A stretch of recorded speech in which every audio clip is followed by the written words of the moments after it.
This is John Gizzi coming to you from beautiful Winter Garden, Florida, 24 hours before the Florida primary, and like the weather, it's heating up.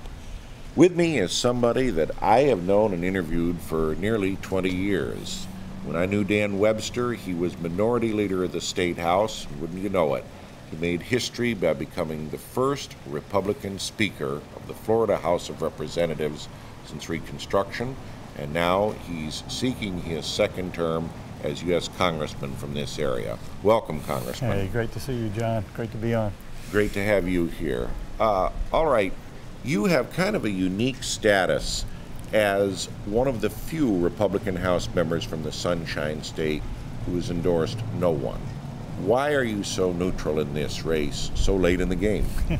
Well, I guess there's a difference between endorsing, supporting, and voting. And endorsing and supporting are somewhat public, while voting is still secret ballot.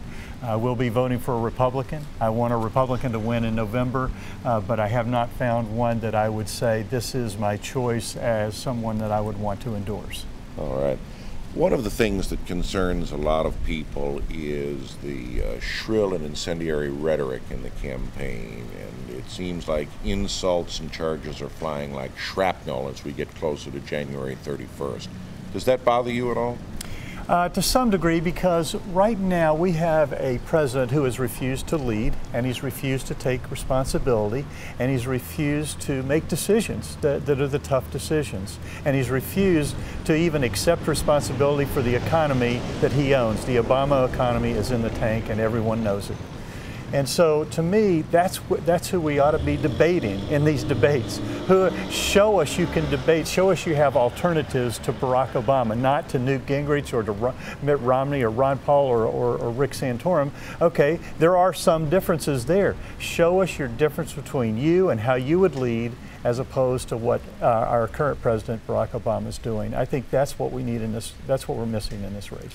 The issue of illegal immigration has flared up, not only in the campaign, but within Florida campaigns in general. Will that be a critical issue here throughout the year? I think it will be, especially in the general election, because the president has certainly staked out a position, and we're going to have to provide something that is more Republican, more honoring of the current laws that we already have in place, and I think that's going to have to be the Republican position. And in a sense, Barack Obama has established a different one that says we don't care what the laws are, let's just let everybody in.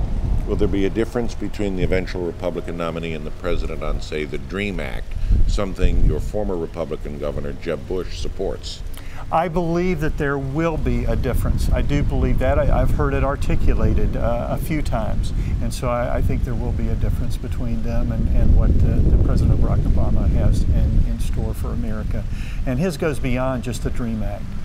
He, if given the opportunity, would basically make it a dream for everybody. Walk in illegally, cross the border, you're here, you're going to become a citizen. That's wrong.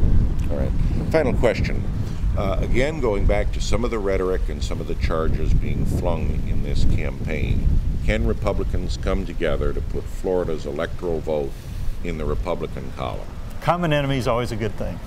It is, and there is a common enemy, and that is Barack Obama has overspent, overregulated this country almost into economic collapse. And so I believe that everyone, no matter who the candidate is on the Republican ticket, is going to support and get behind that person and try to bring about a victory. To me, this is a crucial state. That's why you're going to see Barack Obama here a lot, and you're going to see the other candidates here a lot. It's also a very diverse state. It's a picture of the rest of the country. And so however Florida goes, I think that's going to be a key to how the United States goes. It's got a lot of electoral votes. It's going to be important. And to me, we will unite behind the Republican and we'll carry Florida. Congressman Dan Webster, thanks so much for joining us today. Thank you. Appreciate it, John.